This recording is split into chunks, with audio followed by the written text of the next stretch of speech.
Prezados irmãos e amigos queridos, eis-nos aqui de volta para estudarmos o Apocalipse, lendo a palavra no próprio livro Apocalipse e depois recorrendo ao livro que Deus escreveu para mim.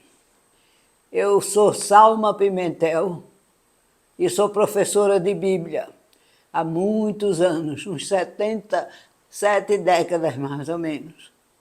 Eis-me aqui com um livro que recebi do Senhor para elucidar toda dúvida, porque lendo na Bíblia geralmente não se entende bem a linguagem de João. E esse livro revela todos os versículos que ele escreveu aqui na palavra. E cada versículo ele explica perfeitamente o que significa para nós. Então eu vou começar a leitura do capítulo 6, que nós estamos dando no versículo 9 ao 11 agora. Eu espero que vocês estejam com a Bíblia aberta para ir acompanhando a leitura e depois nós iremos para o livro para a revelação da palavra. Vou começar lendo o versículo 9 do capítulo 6 do livro de Apocalipse na Bíblia. E havendo aberto o quinto selo, vi debaixo do altar as almas dos que foram mortos, por amor da palavra de Deus e por amor do testemunho que deram. E clamavam com grande voz, dizendo: até quando, ó verdadeiro e santo dominador, não julgas e vingas o nosso sangue dos que habitam sobre a terra? Até quando? E a cada um foi dada uma comprida veste branca, e foi-lhes dito que repousassem mais um pouco de tempo, até que também se completasse o número dos seus conservos e seus irmãos, e haviam de ser mortos, que haviam ainda de ser mortos, como eles foram. Deus pede que eles esperem um pouco para que eles sejam respondidas as orações daqueles que estão pedindo ali no altar. Esse trecho é muito estranho, mas aqui no livro nós teremos a explicação. Quinto selo fala sobre as almas dos mortos. Os 4 primeiros selos retratam simbolicamente as forças que Deus usará para executar seus propósitos de redenção e julgamento no decorrer dos séculos ou tempos. O Evangelho será pregado com eficiência, mas sempre haverá um ambiente hostil e contrário a ele, o que caracterizará sempre guerras, necessidades materiais e econômicas, sofrimentos e mortes. A realidade é que a Igreja sempre terá que enfrentar perseguições e martírios. Jesus falou claramente sobre isso e o seguidor dele nunca poderá dizer que não foi avisado. Todos os 4 evangelhos falam disso. Mateus, Marcos, Lucas e João. E João vê isso claramente na abertura do quinto selo. As almas sacrificadas por amor da palavra de Deus e por causa do testemunho que mostravam e viviam. Há muita discussão sobre a palavra altar, expressa nesse texto. No pátio é o altar dos sacrifícios que estava no templo no pátio dos sacerdotes. É o altar do incenso, que estava dentro do templo, diante da cortina que separava o santo lugar do Santo dos Santos. Onde estava o altar em relação ao trono? E como pode o céu de Deus ser descrito ao mesmo tempo como uma sala do trono e um templo com altar? O pensamento de João, ao descrever a visão, não se propõe a ser uma máquina fotográfica, mas a descrever com representações simbólicas as realidades quase indescritíveis à palavra humana. Deus é espírito. E sendo assim, poderia estar sentado num trono? Seria isso uma maneira de deixar claro a realeza e a soberania dele? A ideia de um altar no céu, porém, não é nova. No Apocalipse, ela aparece mais de uma vez.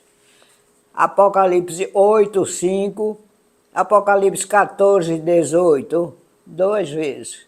E os que escreveram sobre o tabernáculo e o templo no Antigo Testamento criam que os desenhos que Deus deu a conhecer aos artesãos, lá em Êxodo capítulo 25, versículo 40, existiam idênticos no céu. Em Isaías, o livro do profeta Isaías, capítulo 6, versículo 1, e capítulo 6 e versículo 6, Isaías, o profeta, viu o Senhor sentado sobre um alto e sublime trono, e um serafim retirar com uma tenaz uma brasa viva do altar. Para o judeu, a parte mais sagrada do sacrifício era o sangue, porque para eles o sangue era a vida, e a vida pertence a Deus e a mais ninguém. Podemos então entender a descrição de João. As almas dos mártires tinham sido derramadas como oferenda e sacrifício a Deus. E o lugar que elas ocuparam debaixo do altar era de honra e não de humilhação. Os mártires foram mortos por amor da palavra de Deus e por amor do testemunho dado por Jesus. Ou seja, eles não haviam dado testemunho, mas recebido o testemunho de Jesus. Em outras passagens, menciona-se o altar, Apocalipse 8, versículos 3 a 5, que está diante do trono, e parece ser o do incenso, representando as orações dos santos. Em Apocalipse 11, versículo 1, o altar parece ser o do sacrifício, que ficava no pátio dos sacerdotes. Em nosso texto, o altar é claramente o do sacrifício, onde o sangue dos mártires do Evangelho é derramado, tingindo o solo da terra. Pela fé cristã, na verdade, o sacrifício ocorreu no céu, onde suas almas foram oferecidas no altar celestial. No tempo em que João teve essa visão, a igreja ainda não havia sido perseguida em grande escala. O imperador Nero empreendeu uma breve perseguição local aos cristãos em Roma. E o outro imperador Domiciano perseguiu, no tempo de João, algumas famílias em Roma, aparentemente por serem cristãs. João profetiza que no fim dos tempos a besta ou o anticristo perseguirá a igreja com ferocidade, a ponto de quase destruí-la. Na presente passagem, João parece estar pensando em todos os mártires cristãos de todas as épocas. Quem deu o testemunho foi Jesus. Eles creram e, por causa disso, foram mortos. No versículo 10, as almas fazem uma importante pergunta a Deus: até quando? Isso não significa que essa pergunta demonstre que eles estavam perturbados e desanimados pela aparente inatividade de Deus, a quem chamavam de soberano e Senhor e Santo. A quem chamavam. E que tinham, ao contrário, eles tinham absoluta certeza de que no tempo dele tudo seria julgado e castigado. Déspotes é uma palavra grega que é traduzida por governo soberano de Deus sobre todas as coisas.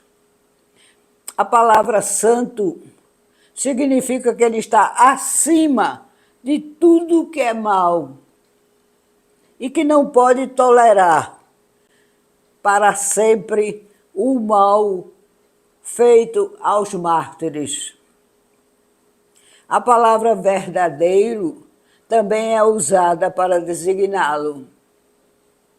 Mostra que ele é fiel em suas promessas da aliança e que irá salvar o seu povo e levá-lo à redenção completa no seu reino, mesmo que ele tenha sido martirizado e morto. A oração dessas almas pode ser interpretada como um pedido de justiça ou de vingança. A Bíblia proíbe a vingança pessoal e estimula os cristãos perseguidos a perdoar, como Jesus e Estevão. Por outro lado, na própria Bíblia, há um tom de clamor por justiça, como no caso de Abel e Caim. Quando Deus, falando de Caim, afirma: a voz do sangue do teu irmão clama da terra a mim. Gênesis, capítulo 4, versículo 10.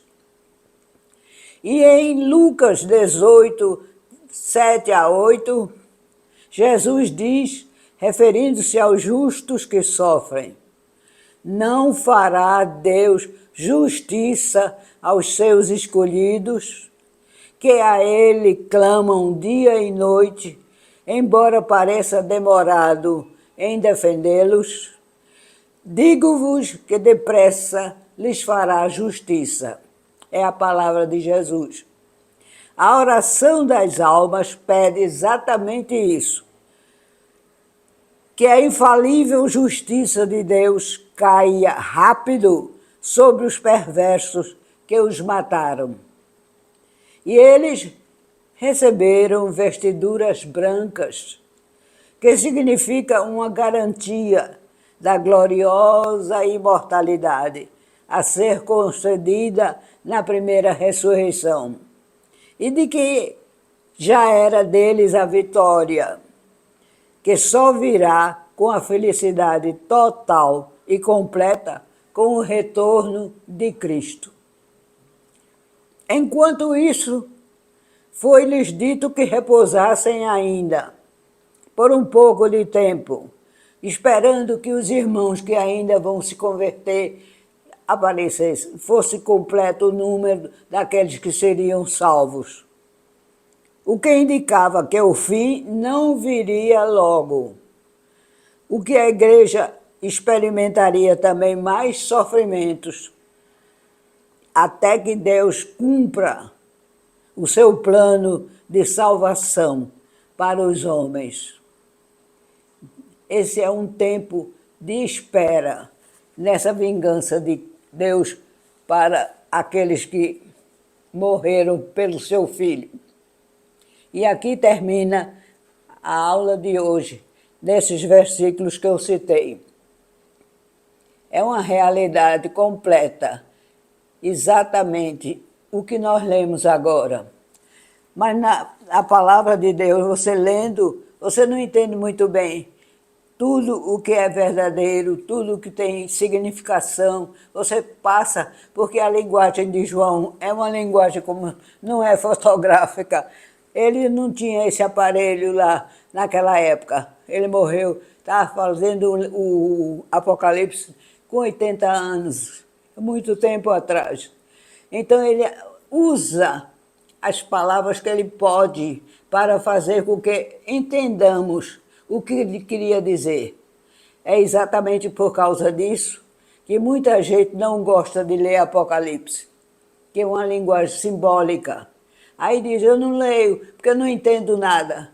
Mas Deus nos deu a honra de poder receber todo o Apocalipse traduzido como uma homenagem à nossa fé em Jesus Cristo. Eu espero que vocês tenham aprendido mais um pouco. E vamos aguardar, então, o outro trecho na próxima aula sobre o 6º selo. São 7. O 6º selo será dado, se Deus permitir, na próxima aula. E que vocês fiquem com Deus e com todas as bênçãos que Ele possa dar a todos vocês. Muito obrigada. Amém.